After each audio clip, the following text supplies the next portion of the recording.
Ассалаумағалейкум. Бүгінгі біздің тақырыбымыз бір кісінің әңгімесі. Өлейін десем ақшам жоқ. Өлейін десем ақшам жоқ. Өлем деп ойладым. Өлгенде бекерден бекер өле салмайсың ғой. Просто қатынымның, жұрттың өзіңдей еркектері деген сөз өтіп кетті да, өзім пәтер жалдап тұрамын. Айлығым жер алып, үй салуға жетпейді. Қарыз деген шаш етектен қаным басыма шауып тұрғанда, жұрттың еркегі деп бәле болды. Пәленшенің байына қарашы әні деген сөзден ақ жүкем жұқарып бітті. Қыз күнінде сіз деп сызылып тұратын сыпайы қатынымнан бұл күнде жұрнақта қалмаған. Бірдеңе айтсаң бетіңнен алып төсіңе шауып тұрады. Табысың мардымсыз болса қатын екеш қатындағы абыройсыз болады екенсің ғой. Бәрінен құтылудың ең тиімді тәсілі өле салу еді. Бұл қатыныммен кезекті ұрыстан кейін басыма келген соңғы ой нақты шешімім болатын. Сол қарқынмен сарайға кіріп асылатын жіп іздеп жүргем. Тапқаным да сол. Қожайыным жетіп келгені, өй тыныштық па, не істеп жүрсің менің сарайымда? Бұл құрып кеткір сарай екеш сарайда менікі емес екен. Сонда ғана есіме түсті. Өлейін деп жүрмін, шаршадым бәрінен. Басқа өлетін жер таппадың ба? Не қылды? Қой айналайын. Өлесің ба, басқа жерге бар. Ертең сен тұрсаң асылып, мен жүрсем милицияға барып. Не деп жауап берем? Басыма бәле тілеп, алар жайым жоқ, айналайын, шық былай. О, сұм дүние десеңші, мен өлейін деп тұрсам, қожайын өз басының тыныштығын тілеп тұр. Қой айналайын, ашуыңды бас. Қазір кім жетісіп жүр дейсің? Деген сияқты жылы сөз күткем негізі. Аптығым басылып қалды. Сонда да бой бергім келмей, ешкім мазаламайды. Өз еркіммен өлдім деп қағаз жазып кетем деп далбасалап кеттім. Қожайын көнбеді. Көнбек түгілі келін, келін деп үй жаққа қарап айқайсап қатымды шақырып алды. Оның да ашу оңайлықпен басыла қоймайды. Шашы жалбырап, етегі далаңдап лезде жетті. Ойбай-ау, келін мынауың өлем дейді. Тым құрса күйеуің деген жоқ. Мынауың кім? Мынау да әйелім, мынаудың кім екенін түсінгендей бетіме ажырайып қарады. Өлем дей ме? Сөйтеді. Сарайда апар топыр шашып жіп іздеп жүр. О, сорлы деді қатыным. О, сорлы. Өлгішін қарай көр бұның. Мен де соны айтам да деп қожайын қыстырылды. Сен сұрамай неменеңе жетісіп өлмексің. Сенің түгің кетпейді.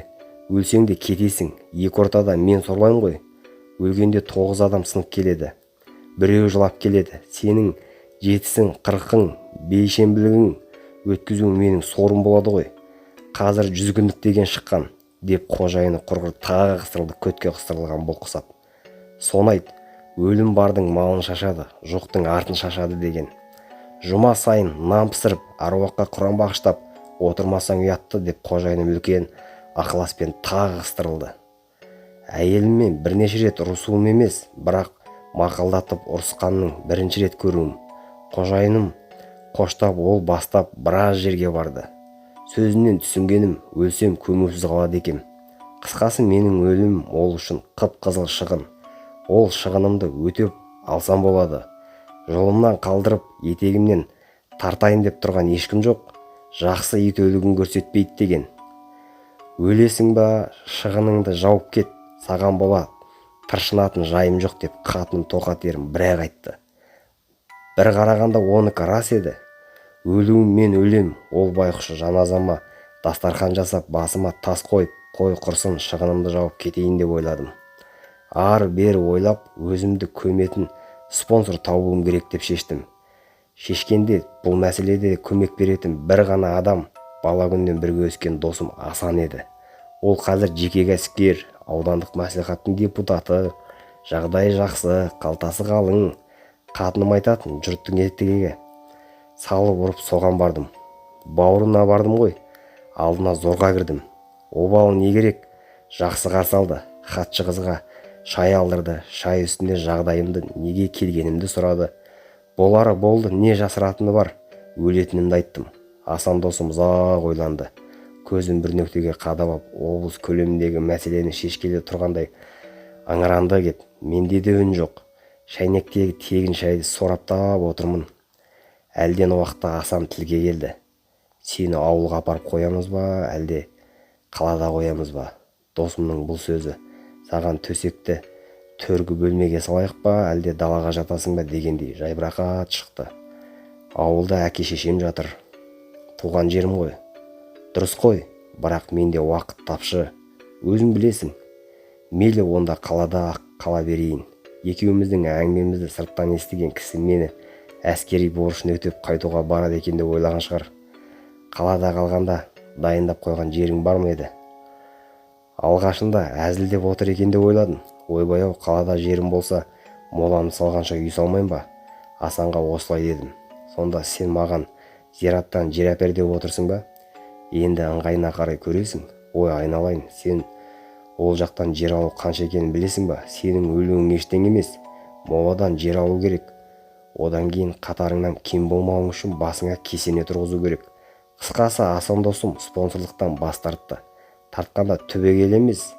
Сен алдымен жеріңді дайындап ал, басқасын мен көтерейін деп жомарттықтың тамаша үлгісін көрсетті. Ол да болса көңілге демеу, асыл өлетін арқамды жоғалтып алмай тұрғанда жататын орнымдан қайлап алайын деп қала шетіндегі молаға тарттым. Барсам, о тоба, ай тоба, шынымды айтсам өліктердің жататын жайыменен әлде қайда ілгері екен. Осы біз қалада кейбір байлардың үйіне қызығамыз ғой, керемет екен деп. Мұндағы кейбір өліктердің басына соғылған кесене кереметтің өзін таң қалдырады. Кесене түгелі біреулердің басына қойылған тастың құнымен секілді 10 шақты байғұстың 1 жылдық табысы ғой, деп ойладым. Дұрыстап өлудің өзі де бір бақыт екен ғой. Қой деп ойладым мен. Өлген соң жұртқа күлкі болмай дұрыстап өлейін. Мен де бір әулеттің азаматы едім ғой. Пәленшенің басында белгі таш та жоқ деп жауызы жеңіл біреулер ертең молама күлер. Солай оймен сүмірейіп үйге қайттым. Банктен хабарласты. Несиені төлеңдер дейді. Деп әйелім табалдырықтан аттамай жатып тағы бір міндеттеме жүктеді. Демек кесенеге емес, несиеге ақша жинау міндеті тұр деп алдым да. Тірі адамға тіршілік бітпейді ғой. Сол оқиғадан кейін 6 жыл өтті. Күні кеше несиемді төлеп біттім. Енді кесенеге ақша жинауым керек еді. Тек бала өс қапты. Менің пәтерден пәтерге сандалғаным жетер. Тым құрыса балам өз шаңырағында отырсын деп, енді балам үшін ақша жинап жүрмін. Соған кішігірім баспана тұрғызып берсем, сосын өзіме, оған дейін өзімде бір жақта болармын. Зәулім кесене болмаса да кең даланың бір бұрышынан тоқымдай жер тиер. Әкем салған баспана еді деп, мені төргі бөлмеге сақтап қоймаса анық. Ленин емеспін ғой. Ал әзірше өлейін десем ақшам жоқ. Әңгіменің соңғы түйіні ағайын. Қиындықтан қанша қашсаң да, Алланың сынағы бітпейді.